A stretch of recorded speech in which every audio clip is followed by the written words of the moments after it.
Hello, my name is Joy Fruth, and I'm a consultant with MTM Services.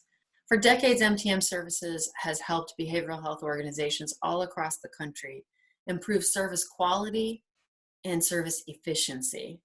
And even within this pandemic, our goals remain unchanged. Now, for a lot of service providers, the way we deliver services in this pandemic have changed significantly. With physical distancing requirements, many providers have moved to telehealth only services. And so while this is a crisis for us, for all of us, it is also an important opportunity. It could be the catalyst for the change that we need. So while telehealth may be a good short-term solution, we don't know how long these physical distancing requirements will be in place. And so it might be an important long-term solution that might actually help us improve and provide even better access than what we were doing before.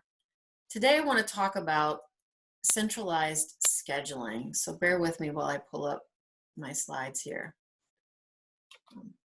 The challenge that we face is, as I mentioned, many of us have been ordered to shelter in place. And as a response to that, many providers have moved to a telehealth only model. Now that provides some inherent challenges because we know a good percentage of our clients do not and will never have access to technology where they can connect via telehealth, smartphones, computers, that sort of thing. And as providers, our goal should be to try to keep our services going as much as possible in order to keep our clients and our prospective clients out of the emergency room where limited resources need to be reserved for highly infectious patients. The ER is the last place we need our clients to be. So some of the solutions have been discussed in previous videos in this series, things like virtual same-day access, collaborative documentation. And here we want to talk about centralized scheduling. So as staff have been dispersed to working from individually and separately from their own homes, the tools that we use to communicate among staff and the technology that we use has become even more critical to service delivery because we can't just walk up to the front desk and have a conversation with our support staff. So we need to have good technology and communication tools in place. Even with telehealth as the main mode for service delivery, we still have no-shows. Now, a lot of the providers that we've talked to in recent days have said, with telehealth, our no-shows are down, are reduced. And that makes sense because clients don't have to rely on transportation that might be unreliable in order to get to their appointments. But most providers have reported that they do still have no-shows, and that can occur when the client loses the link or they can't find the email that tells them how to get onto the telehealth platform, or they forget the appointment altogether, which can still happen. So you still will have no-shows. Centralized scheduling can help prevent some of those no-shows. Now, centralized scheduling has always been just a good customer service practice because with centralized scheduling, you don't rely on clinicians to respond to scheduling phone calls. Clinicians are often tied up in therapy, and so they're not the best persons to respond when a client has a quick need or needs to just quickly change the appointment. So centralized scheduling has always been and continues to be just good customer service. When clinicians do their own scheduling, what we typically see is that they lose about 2 to 3 hours per week. And that's due to scheduling functions, which I would define as the literal act of scheduling. Negotiating whether the appointment should be at 2 o'clock or 3 o'clock on a Tuesday or a Thursday. Now that may only take 1 to 2 minutes each time you do it, but those minutes can really add up. Where the bigger, larger losses of clinician time occur are scheduling failures. And that's when a client needs to cancel their appointment, they leave that message on a clinician's voicemail, but because the clinician is tied up in therapy sessions, perhaps scheduled back to back, they don't have the ability to respond to this client's need, and they further don't have the ability to backfill that cancellation with some other client who might have needed and wanted that appointment. So what was a cancellation could essentially become a no-show. And once it's a no-show, we have very little opportunity to make that time useful for ourselves or for our clients. So now is the time for centralized scheduling. Maybe you weren't doing it before. Now is the time. Clinicians will benefit by having the support that they've always needed to confirm appointments, and even in this telehealth environment, to confirm those telehealth appointments. In confirming those appointments, we can ensure that our clients have the information they need and the ability to connect via telehealth. So before that appointment fails, we can confirm that the client will be able to connect and that they have what they need. So that's why centralized scheduling. Now, what is centralized scheduling if you're not as familiar? These are the basic components of centralized scheduling. One, we have an awareness of all available clinical time in our group practice.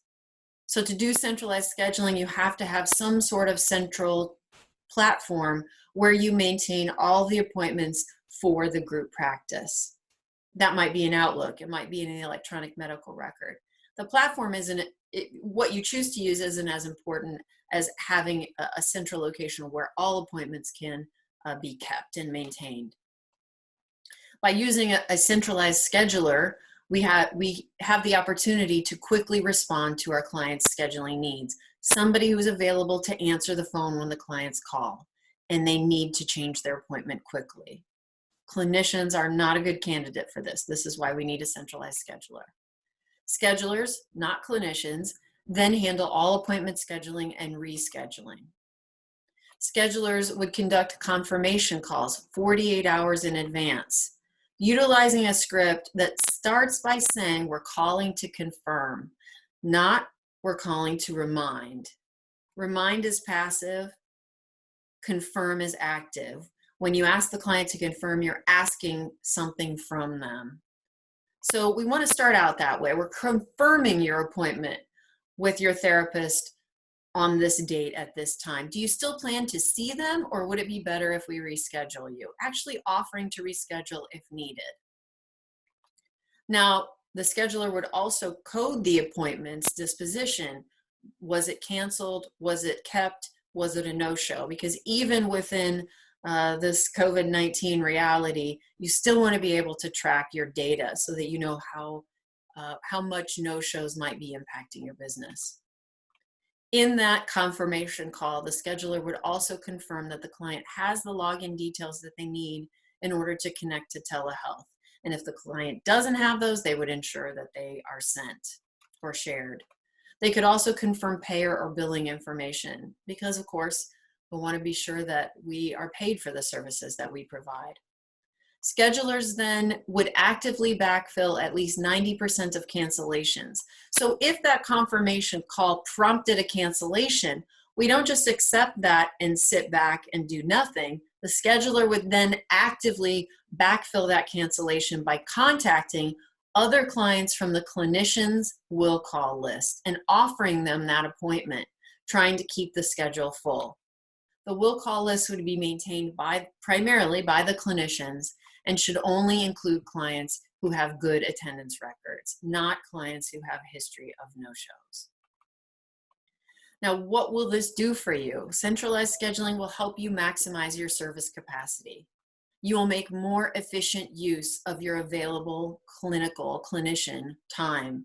And the data that we have here comes from a team that implemented centralized scheduling back in 2009. It's not a new concept. Centralized scheduling has been around for a while.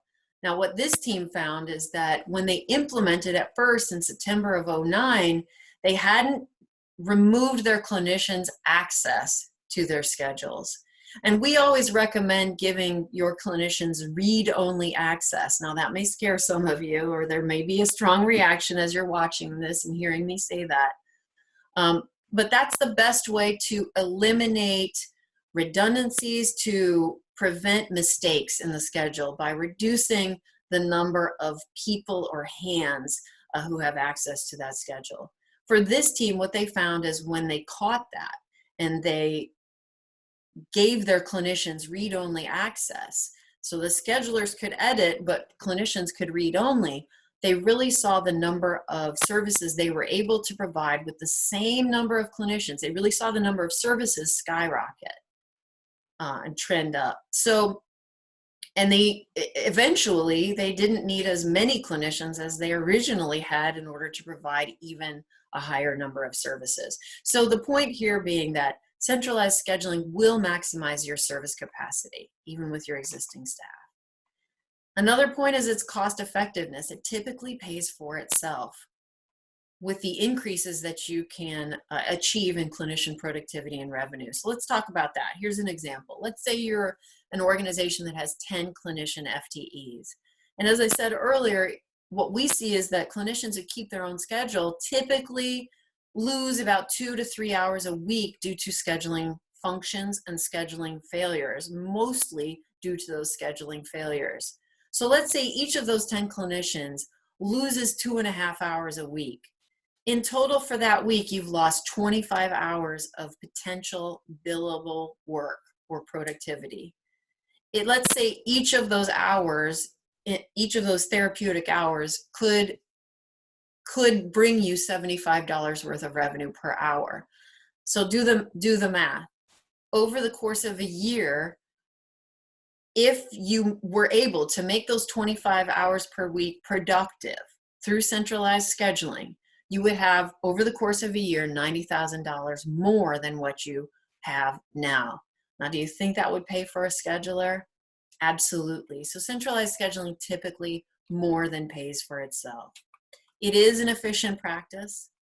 We encourage you, even if you haven't done it before, take this opportunity to improve your efficiency. Crisis brings opportunity. Now is the time. I hope you all stay safe and stay healthy, and thank you for watching.